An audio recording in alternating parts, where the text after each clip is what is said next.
Chapter 46, A Grim Sleepover. The 30th of September came around, and Hermione was ready. Professors Sinistra, Vector, and Babbling put their heads together and figured out what time the moon would rise according to the Hogwarts clocks. The calculations would only be accurate a month in advance, but it was good enough.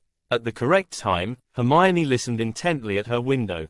She didn't hear any howling, but that didn't prove anything. Professor Lupin, or any other werewolf, for that matter, could simply be too far away to hear. The real proof came the next morning, when the class was seated for defense, and in through the doors walked not Professor Lupin, but Professor Snape, his black robes billowing behind him. How does he get him to do that? Hermione wondered. Apparently, Professor Lupin was ill. She had no idea how Snape had time to teach defense, since he was also teaching his own core class, but teach defense he did, and he was even more unpleasant than usual, and obsessed with werewolves. Hermione nearly broke down when Snape called her an insufferable know-it-all. She knew she had a tendency to be overzealous, and to answer questions out of turn, but that was uncalled for. The ironic thing was that Ron called her a know-it-all about twice a week, and he was the one defending her. With Ron, though, she understood the spirit he meant it in, but she couldn't bear that kind of insult from a teacher, even one she didn't like to begin with. It was like primary school all over again, the bad years. She thought it was sweet of Ron, though she would have preferred he not get detention on her account. Her real consolation was adding the incident to her list of complaints against Snape. She was trying to be fair and only record incidents that would be unambiguously unacceptable in a Muggle school, but even so, that list was becoming somewhat alarming, whereas all the other teachers, she recorded for comparison, were at least mostly professional. Yes, Snape would get his soon enough. She allowed herself a knowing smile afterwards. It was time someone cut him down to size. By Monday, Professor Lupin was back and looked as well as he ever did. He cancelled the long essay on werewolves that Snape had ordered and went back to his planned syllabus, to general relief. Although Hermione felt like she'd wasted her time writing it, she only had a few minutes before she had to get to ancient runes, but she told Ron to go on ahead of her and stayed behind to speak to Professor Lupin after class. "Can I help you, Hermione?" he said. "I just wanted to let you know, although what Professor Snape did was really unfair. Well, of course, skipping to the end of the book like that when he knew you weren't ready. Not about that, Professor. I mean, well, he didn't actually come out against werewolves, but it was pretty clear how much he dislikes them. And it's not fair because most werewolves never did anything wrong. They're just sick, and they're perfectly safe most of the time. They shouldn't be treated like animals just because of that, and a lot of the books basically say they are." Professor Lupin froze up when Hermione started rattling off her views on werewolves, but he made the connection easily, and he was pleasantly surprised to hear she was being so tolerant. "That's kind of you to say, Hermione," he replied softly. "Unfortunately, in most of the wizarding world, that is how people think. Well, I'm a Muggle-born, Professor, and where I come from, well, I guess we do have something similar with AIDS, but at least people are coming around on that." "True. Very true. I know a little about that issue," Lupin said. "Well, I imagine for someone with your intelligence, it was obvious why Professor Snape assigned that essay." Hermione bit her lip nervously. Professor Lupin raised his eyebrows and tilted his head slightly, waiting for a response. "Actually, Professor," she said, "I figured it out a week after school started. I saw the moon phase in the first astronomy class, and my brain kind of did the rest." Lupin chuckled softly. "I should have known," he mused. "With a mind like yours, that's only to be expected. Although I have to ask, do you think anyone else has figured it out?" "I don't think so, sir, or else they'd be talking about it. Honestly, they all seem pretty obtuse about it. Don't worry, I won't tell anyone.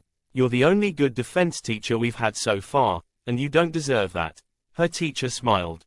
"You know, you remind me very much of an old friend of mine, Hermione. She was also a Muggle-born, and very bright, and very kind. You wouldn't know her. She died in the war." "I'm sorry, Professor. Well, such is life. But I do appreciate your sentiments. Not many witches and wizards are willing to associate with werewolves. Well, most witches and wizards don't think much of house elves, ghosts, or squibs either, and I can say from experience that they don't know what they're missing," Hermione said. Lupin chuckled again. "A wise sentiment. Well, you'd better get going. I'll write you a note in case you're late." "Thank you, sir." "Hermione, keep your stupid cat away from Scabbers." He's not stupid, Ronald. He's very clever. You just don't approve of his lifestyle choices. Crookshanks, come here. Lifestyle choices? He keeps trying to eat Scabbers. Ron yelled, trying to fish his squirming rat out from under a sofa in the common room. Hermione managed to grab the equally squirming Crookshanks around the middle and lift him up. The cat continued to glare at Ron. He likes to catch his own food. It's healthier for him, anyway. Besides, a small pet like Scabbers shouldn't be out and about so much, especially since he's ill. Crookshanks isn't the only cat in the tower, after all. And whose fault is it he's ill? Ron demanded. You're the one who said he took ill in Egypt. I'm just trying to help, she huffed. Don't mind Hermione, Ron. Lavender Brown jumped in. She doesn't think other people's pets matter very much. That's not true, Lavender. Crookshanks, go back upstairs, I say. The way Ron lets Scabbers wander so much, he's lucky one of the other cats didn't get him already. Come on, go back to bed, Crookshanks. I'm just going to astronomy. I'll be back in 2 hours. Dominant personality was right, but she could be strong-willed, too. It took some pushing, but she finally convinced Crookshanks to go back up to her room. Lavender continued to glare at her. Honestly, she muttered to herself, I'm sorry about the rabbit. All I said was you can't be dreading something you weren't expecting. Lavender was convinced that Professor Trelawney had predicted her pet rabbit's death, even though the supposed prediction didn't fit the facts. Come on, Lav, we're gonna be late, Parvati called, and the remaining Gryffindors left the common room to head up to the astronomy tower. Professor Sinistra looked as excited as a schoolgirl tonight, an eerie effect in the light of Hermione's red filter spell. And Hermione had a good idea why. Her parents had mentioned it in their last letter. Ladies and gentlemen, Sinistra said, practically bouncing on her feet. I have recently received some most interesting news. Next July, a comet is going to collide with the planet Jupiter. The reaction was not what Hermione expected, though perhaps she should have. Half the class gasped in horror, and Lavender and Parvati actually screamed. I knew it. Lavender cried. Professor Trelawney keeps saying something horrible is coming. It must be Jupiter getting destroyed. Oh, Merlin, what will this do to my horoscope? No, class, Sinistra said frantically. I'm sure I've mentioned before that comets are not huge balls of fire. They're tiny pieces of ice surrounded by clouds.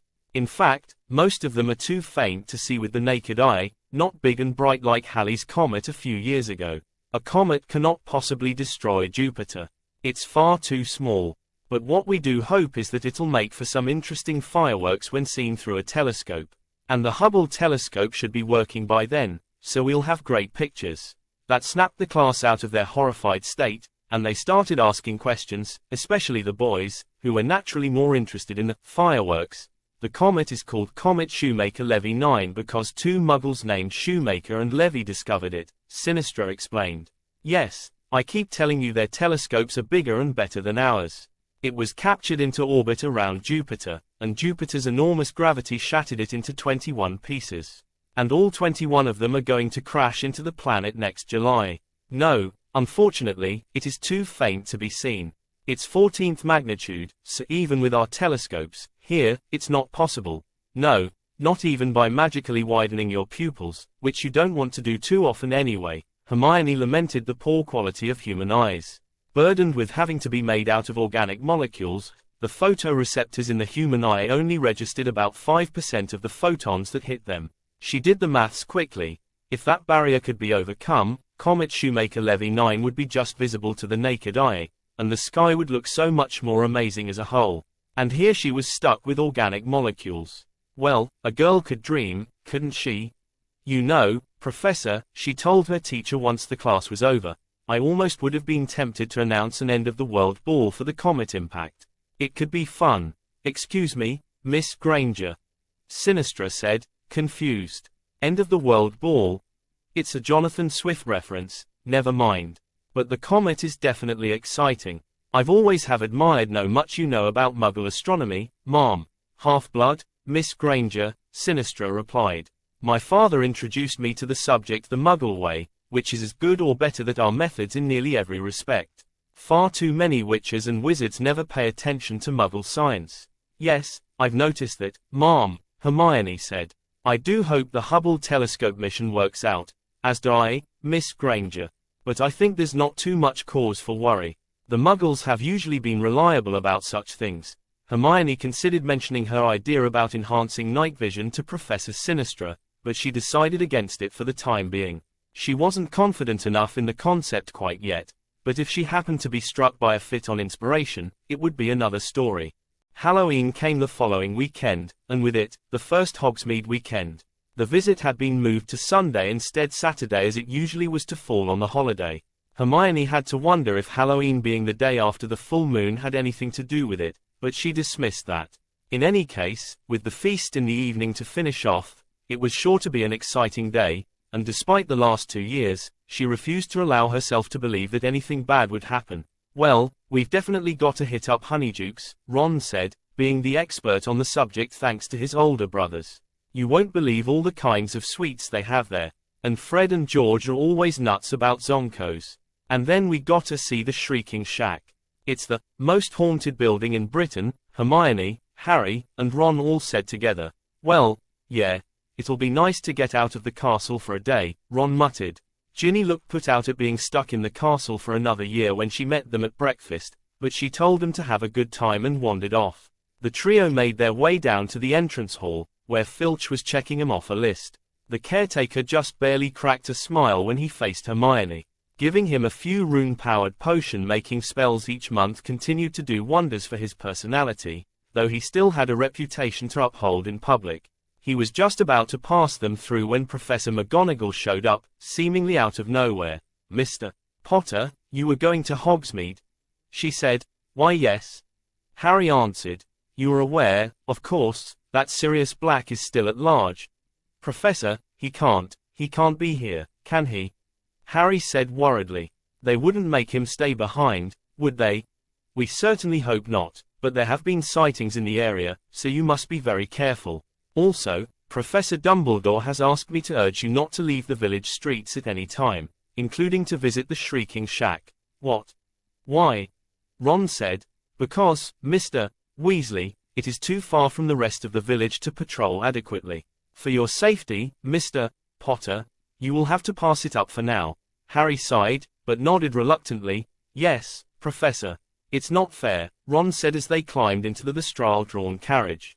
By now, the sight of the skeletal horses barely fazed the trio. "You went to all that trouble to get your uncle to sign your form, and you still can't see the whole village." "Professor McGonagall's right, Ron," Hermione said. "With Sirius Black out there, Harry needs to stay safe. We should be thankful she let him come at all." Ron opened his mouth to reply, but he stopped when he saw Harry. He was shaking.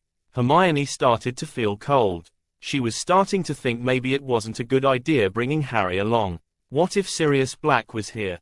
What would he do if he saw them together? No. It was the Dementors again. Merlin, she hated those things. It was like they sucked all the happiness out of the room.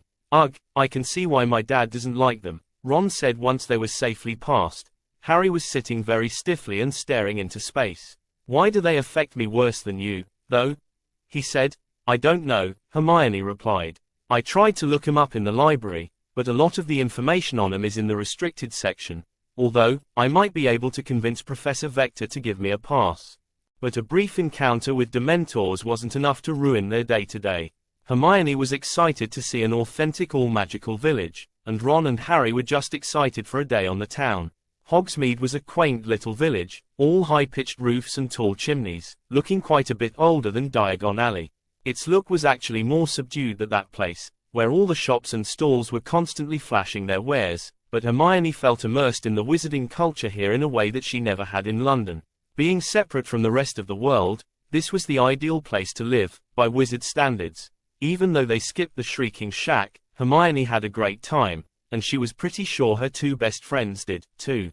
They all loaded up on an excessive amount of sweets at Honeydukes. She justified it by saying it was Halloween, the one day her parents didn't raise a fuss about eating a lot of candy. Harry got his defective sneakerscope looked at in Dervish and Bangers, but the wizard there couldn't find anything wrong with it, aside from being very cheap. Hermione stocked up on supplies at Scrivenshaft's quill shop. Ron insisted they go into Zonko's joke shop to grab a few things, even though his brothers were the masters of that domain. In fact, it was those two boys that they met in the shop. Well, looky here, George, Fred called. It's the new kids. Hey, guys, Harry waved back. Dare I ask what you two are up to? Hermione asked them. Probably not, the twins said in unison. Say, Hermione, George added, would you care to lay odds on next Saturday's Quidditch game? Next Saturday. But there's not. Oh, you mean Gryffindor versus Slytherin. I hope you're not planning on betting on yourselves. Of course not, Fred replied indignantly. We just want to see how your predictions fare, George said. You've been doing a pretty good job with the World Cup, Fred continued. Oh, well that's easy, Hermione said.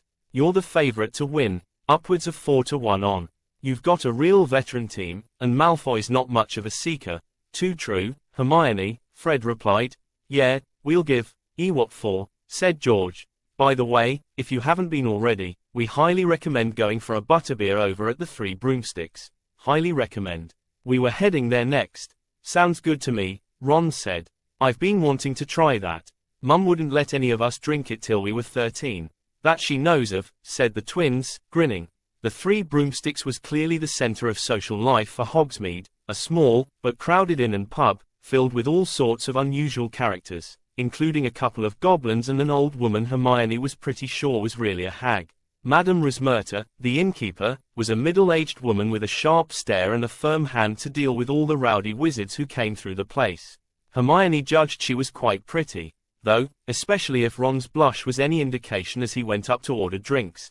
Hermione found she liked the butterbeer. It tasted like cream soda with a healthy dose of butterscotch and a very mild kick to it that her parents probably wouldn't approve of, but they couldn't really talk because they had no problem giving her a glass of wine at dinner parties.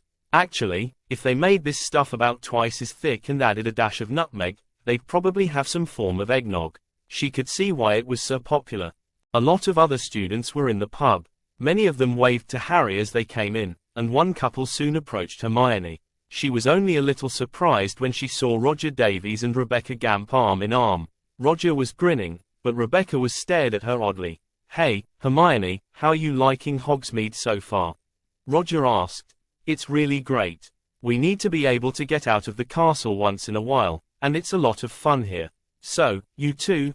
She inquired. We thought we'd give it a try, Rebecca said, breaking into a smile. Hogsmeade's more fun when you have someone to do it with. I can guess. We just came from the Shrieking Shack, Roger continued. Have you seen it yet? Hermione and Ron looked awkwardly at Harry. No, Hermione said. We might have to do that another time. Oh, too bad, Rebecca replied. Say, Hermione, I was wondering, what have you been doing in Professor Vector's office on Saturdays? Hermione's eyebrows rose in surprise. She wasn't keeping it a secret, but she didn't think anyone would notice her Saturday afternoon meetings.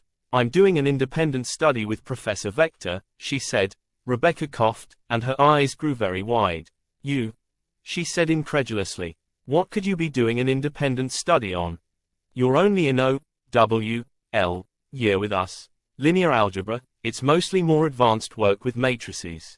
We're mostly studying more general principles of spellcrafting and transfiguration with it. Oh, well, how nice for you, Rebecca said, but she didn't sound like she thought it was nice at all. Do you think there's any chance Professor Vector would be interested in taking on another student for that? Hermione shrugged apologetically. You could ask her if you wanted. If you can keep up with the linear algebra work, I wouldn't object. I think I will, thank you very much, she replied with an air of superiority, and she walked off, dragging a confused Roger with her. Well, that was strange, Hermione said to Ron and Harry. I didn't know she was aiming for advanced work already. The boys just shrugged their shoulders. Unfortunately, the visit couldn't be all fun and games, as a certain Slytherin trio made an appearance. Hey, Granger, Draco Malfoy said, I hear you don't think much of my flying skills. Upwards of 4-1 on Potter, was it? Apparently, the twins had been spreading her prediction around. Hermione didn't let him faze her. Actually, that was for the teams as a whole. I'd put at least 5-1 on Harry by himself. Typical Gryffindor, he shot back. You've got a lot of nerve saying that to my face. I made an arithmetic assessment based on your performance last year, Malfoy, she said. I could write it out for you if you like. It's true. Her maths looks good to me, Harry quipped. You're one to talk, Potter, Malfoy shot back. You'd better hope there's no Dementors at the game. I'm surprised you even faced him to show up here. Harry seethed, and clenched his fists. Crabbe and Goyle noticed and pressed forward a little. But Hermione nudged Harry back and said, "Hey, Malfoy, I'm working on a new spell. Do you want to try it out?" He hesitated just a moment. "You wouldn't dare, Granger. Not with all these witnesses. Don't presume what I would and wouldn't do." Malfoy sneered at her, but she continued to stare him down. It was a calculated risk, but she was confident in the presence of witnesses to stop him trying anything. As she predicted, his response was just more bluster. "Well, if you ever feel Gryffindor enough to try a real duel, you know where to find me. Come on, Crabbe, Goyle." They three of them went back to the bar for butterbeers of their own. "That was bloody brilliant," whispered Ron. "Just strategic thinking," she said. "He can't do anything in here any more than I can." "Well, yeah, but it was still brilliant. What does your new spell do?"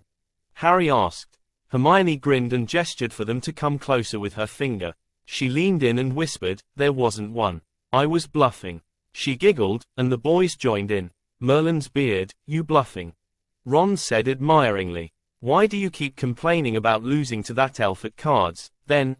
"Because Sonia is superhuman at it. No one can compete with her. Mere mortals like myself have to settle for outwitting Malfoy. Here's to that," Ron said, raising his glass. "You three go on ahead. I need to wash up," Hermione said as the foursome made their way to the Great Hall for the Halloween feast. They had met back up with Ginny and showered her with Honeydukes candy to try to make up for her being cooped up in the castle all day. Hermione was sure she had eaten too much candy already, and she still had the feast coming up, but at least she could work it off with all the stairs she had to climb around here. However, when she wandered into the bathroom to get ready for the feast, she was greeted by a disturbingly familiar sound. Someone was crying. "Hello?" Looking down the row of stalls for the source of the high-pitched sniffling, she got to the end and saw the feet of someone in a familiar pose, sitting on the floor, back against the wall. The girl was very small, she could tell, a first year or a small second year. She was also barefoot. Her skin was very pale, and her voice was high and a little squeaky. Hermione didn't know all the girls in the castle, but she had a pretty good idea of this one. "Luna? Is that you?" The sniffling broke off. "What was that? Did someone say something?" "Luna Lovegood. It's me, Hermione Granger. Can I help you?" "Hermione." "Oh, hello," Luna said in a crude imitation of her usual serene voice. She was clearly trying to put on a brave face, but was having more difficulty than usual. "Are you okay?" "I heard you," she trailed off. "I'm fine." Luna sniffed again.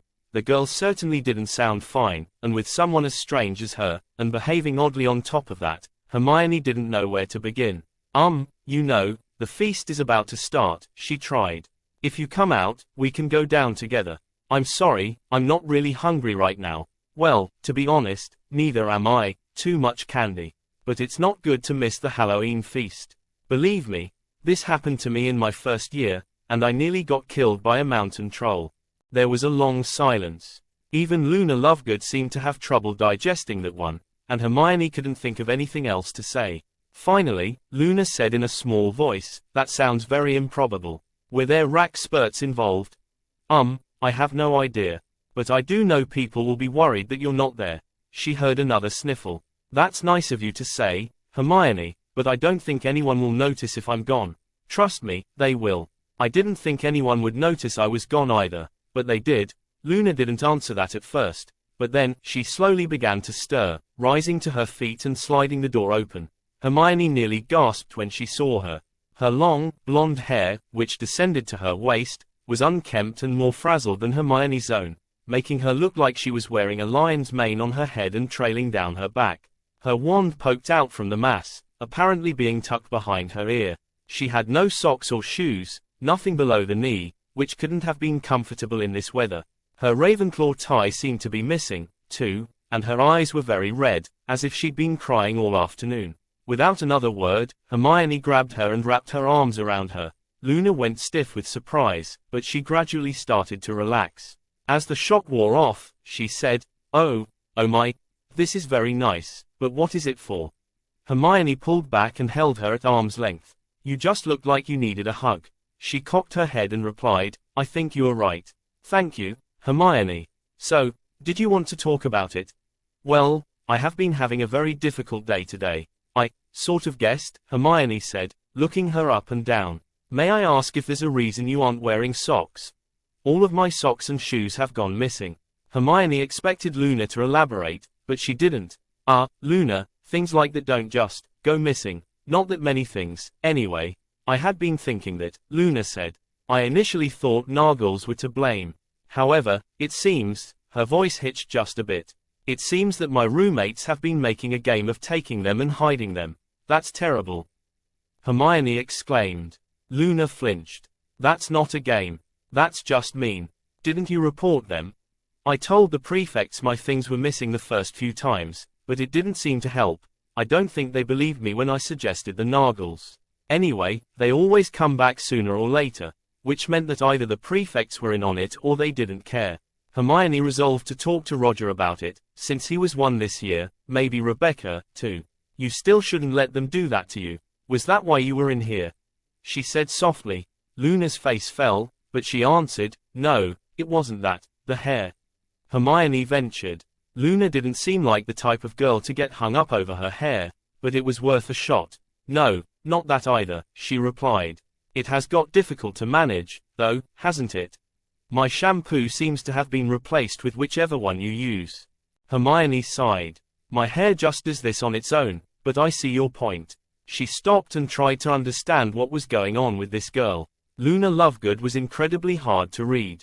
Almost every single time she'd met her, Hermione had found Luna to be calm and cheerful, not at all prone to dramatic displays of emotion, except, there were a couple of times in the Great Hall when something someone had said struck Luna as hysterical, and she laughed loudly until she couldn't breathe. Evidently, though she was normally nearly stoic, when the emotion overwhelmed her, it broke out in spectacular fashion. If it was with laughter, it made the whole Great Hall stop and stare, but if it was with tears, well, for her to break down like this, she must have been in a lot of pain. Pain that Hermione knew all too well, if not in the particulars. All she could think of was to try to empathize with Luna, so she told her an abbreviated version of the story that she'd told Ginny a few weeks earlier about that previous Halloween. How she'd overworked herself so badly that she just broke down one day, and then had the bad luck to run into a troll. Luna seemed sympathetic to her plights. That sounds very frightening, Hermione, she said. I do hope that you've improved in your self-control since then.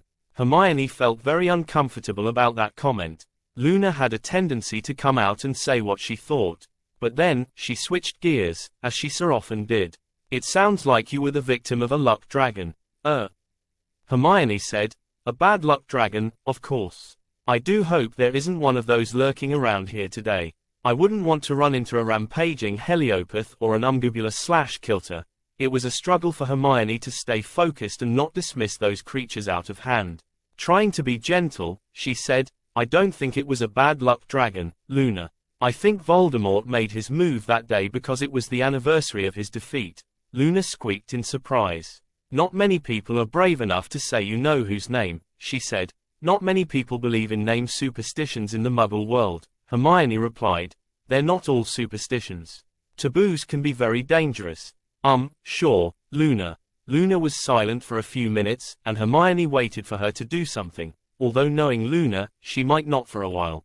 But finally, she said, that was kind of you to tell me your story, Hermione. I've never really had any friends besides Ginny. Luna's voice was almost back to her version of normal, but Hermione could still hear the strain in it. Most people think I'm a bit odd, you know. Some of them even call me, Loony, Lovegood. Hermione gasped in indignation. The girl was plenty odd, yes, but that didn't mean people had to insult her. A few people are nice to me, she continued, but my roommates and some of the older Ravenclaws always make fun of them for it. They give up after a while. Earlier today, all my year mates were picking on a couple of first years who were trying to be friendly with me. Like a dam breaking, her tears started flowing again, and Hermione put an arm around her shoulder. They were the last two who even tried, and it's terrible for them to be hurt like that just for being nice. Hermione felt sick. People had been doing this to Luna for a year, and Hermione had barely noticed, just like with Ginny. And what finally broke her was not just being completely ostracized by her house, but also seeing the same injustice done to the younger students, some of whom were surely new to this world and overwhelmed, just like Hermione had been. She remembered Harry mentioning that his cousin had scared off everyone from being his friend in primary school. Luna's position looked just about as bad, and she resolved to do something about it. Luna, she said, you shouldn't let people control your life like that. You need to report this. I can manage, though. I don't want to cause more trouble, but it's not just affecting you. It's affecting those first years, too. And besides, you can't go through life without making any friends. Believe me, I had a spell like that, and it was the worst year of my life. Well, I can be your friend, Luna, for one. Luna gave her a weak smile, peeking out from under her mass of hair. You don't need to put yourself out there for me, Hermione. Please, with the stuff I've had to go through over the past 2 years, a few bullies will be easy. Come on, let's see if we can get you cleaned up. People will worry if you miss the feast.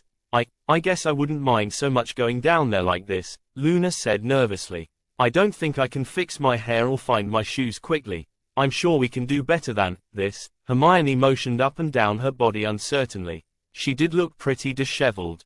Do you know where they usually hide your clothes? No, they often just reappear. Hermione didn't know what to do about that. The best she could think of would be to run up to the tower, grab her spare shoes and try to resize them. But that would take time, and she wasn't sure if it would work. But then, she had another thought. If someone's possessions were taken and hidden somewhere in the castle, who would likely be the first people to find them? And how would those individuals react to finding them? Well, then, she said with a grin, it's a good thing I have a friend whose speciality is clothes. Dobby? Dobby popped into view beside her. Miss Hermione calls Dobby. He asked. Yes, Dobby, this is Luna Lovegood. Luna, this is Dobby. He works for me. Hello, Dobby, she squeaked. Even allowing for the fact that this was Luna, Hermione was surprised that the girl didn't react at all to her having a paid elf. Dobby, have the other elves asked you to retrieve any clothes hidden in odd places today, especially shoes and socks? Hermione asked. The elf's eyes grew a bit wider. Yes, they has, Miss Hermione. I think some of them belong to Luna. People have been hiding them from her. Students hides Miss Luna Lovegood's clothes from her. Dobby said. So that is what is happening. The other elves is not liking it, Miss Hermione. Some of them is thinking that someone is trying to free them, miss. She groaned. And I'd be at the top of their suspect list, she thought. One more reason to tell people to cut it out. I'll see if I can talk to them about it, then, she replied. Could you check them and bring a pair of her socks and shoes if there are any? Yes, miss. Dobby can. And then, he leaned close to Luna and sniffed deeply. Dobby, what was that? Dobby must learn which is Miss Luna Lovegood's scent, miss. We elves sorts laundry by smell when it is being mixed up. By smell. Hermione said incredulously. Yes, miss. All of the robes looks alike, so elves must have another way to be telling 'em apart, miss. Oh, and here I thought it was magic. Silly me, Hermione replied sarcastically. Just when I thought I'd learnt everything about elves. Dobby will find Miss Luna Lovegood's clothes, he said firmly, and he popped away. He seems very nice, Luna said. Yes. We hired him after we got him away from the Malfoys last spring. He's been really great to have around, especially since most purebloods hardly ever think about elves. No offense. It's all right. I've found that many people have very closed minds, Luna replied calmly. Hermione couldn't help but feel like that comment was partly directed at her. A few minutes later, Dobby reappeared with an armful of clothing, mostly socks, ties, 2 pairs of shoes, and most alarmingly, 2 pairs of knickers.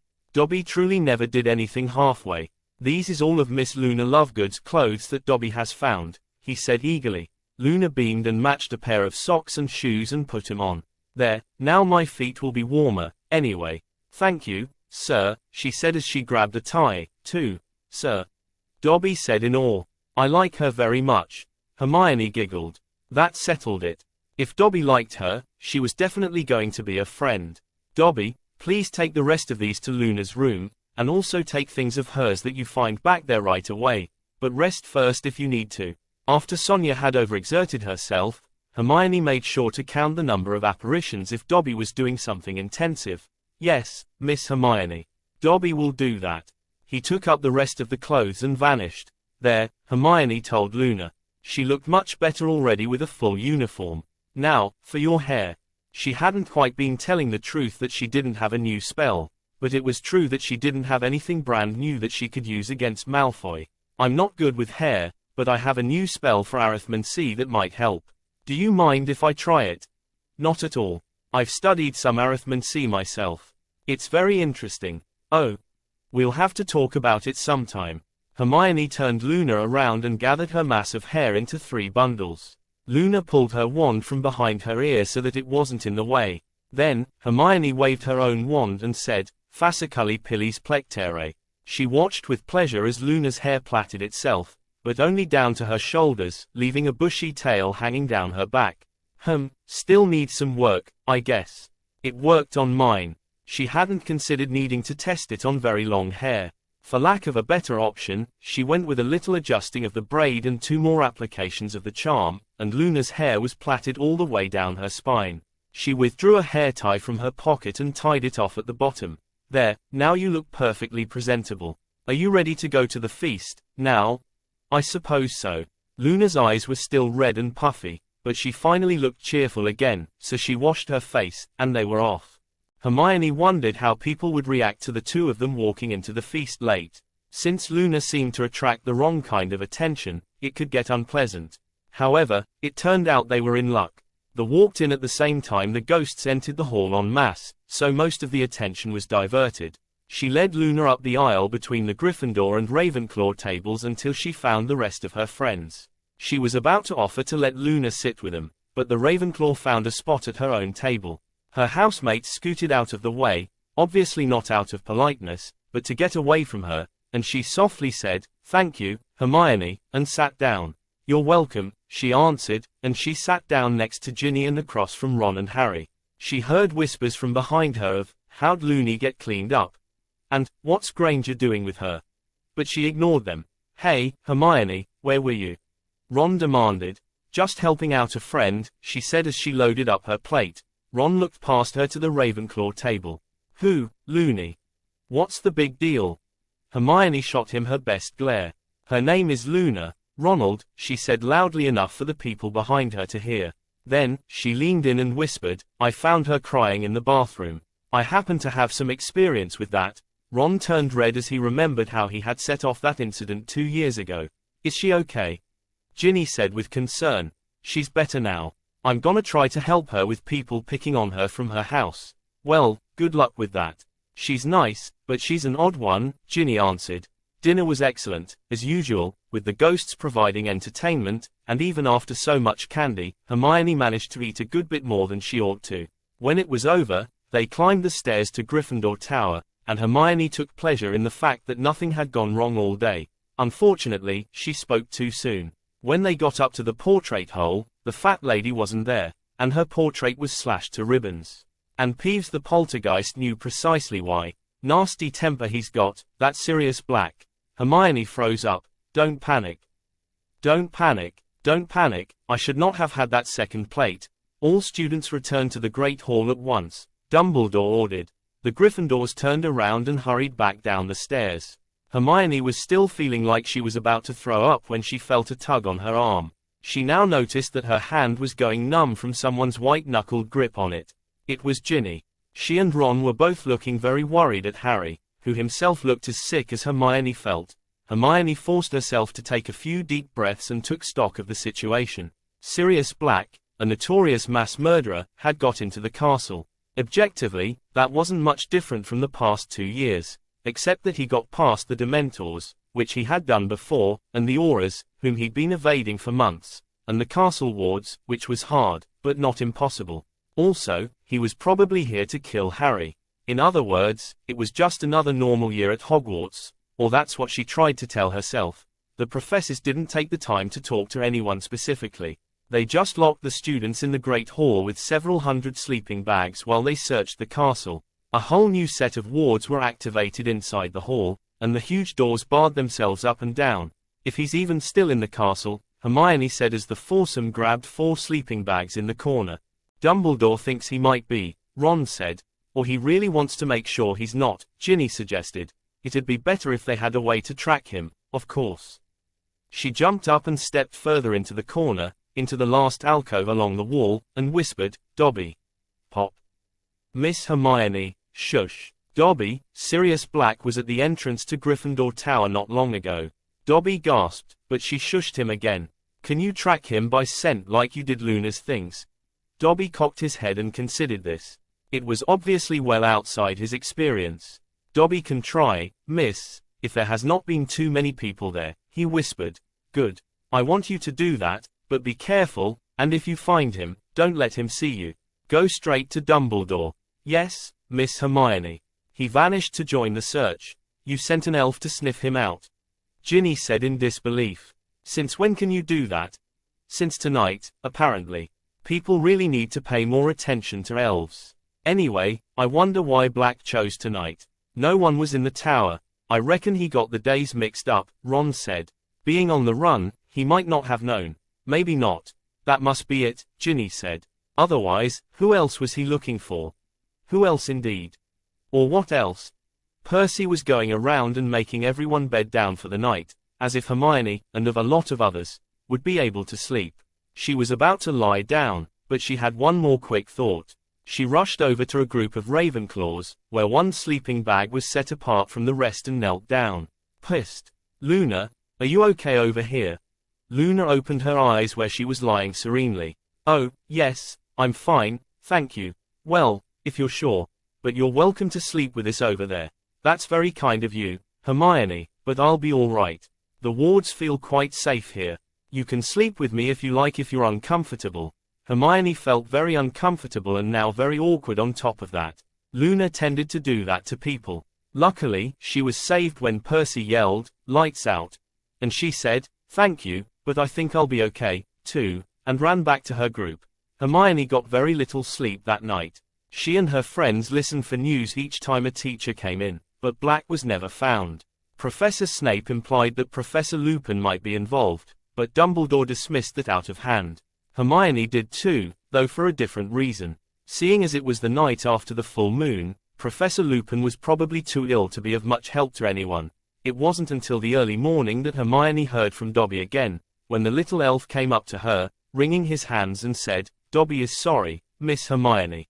Dobby could not track Bad Wizard Black. I suspected as much," she said sleepily. "Do you know how he got away?" "Dobby is thinking that he masked his scent, miss." "Masked his scent? From elves?" "Dobby is not thinking he cares about elves, but he could be caring about Professor McGonagall." Professor McGonagall? She was also tracking Sirius Black by scent. Wah, as a cat, of course. Well, it's good to see someone else thought of it. I bet Mrs. Norris was up there, too. Thank you for trying. Dobby is happy to serve, Miss Hermione. Author's note, Fasciculi pillis plectere, roughly Latin for bundles of hair, be braided.